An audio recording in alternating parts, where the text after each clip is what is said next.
And quite frankly, with a lot of startups, their behavior indicates that revenue isn't very important, that they're overly obsessed with product, that they are overly obsessed with kind of meaningless growth that isn't necessarily going to be profitable or sustainable.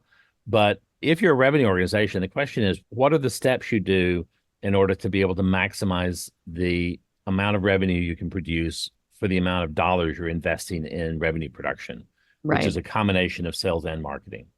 And it's got to be a balance. You can't do, in the same way that you can't have, a marketing team but no salespeople. And then again, there are a few exceptions like e-commerce companies, but Exactly. for most sort of normal B2B businesses, you can't have a marketing team and just think people are going to just buy.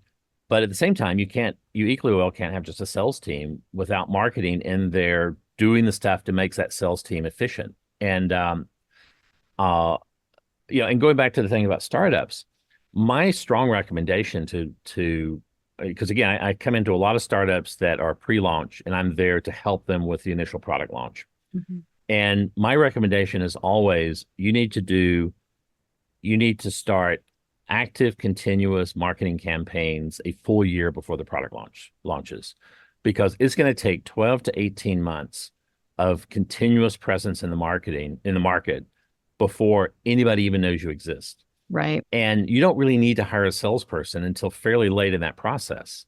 Um, uh, and one of the examples I give is if you look at Hollywood and then look at the movie industry, 90% of the marketing budget for movies is spent before anybody can buy the product. Mhm. Because if you didn't, you'd be opening to empty theaters for the first 3 months.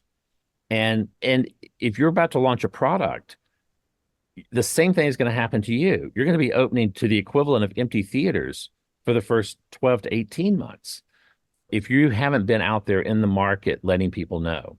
And and I always tell companies that, your biggest problem isn't do you have the right features in the product? Your biggest problem isn't your competitors. Your biggest problem isn't your pricing. Your biggest problem is that no one knows you exist. Exactly. And if you cannot, Exactly.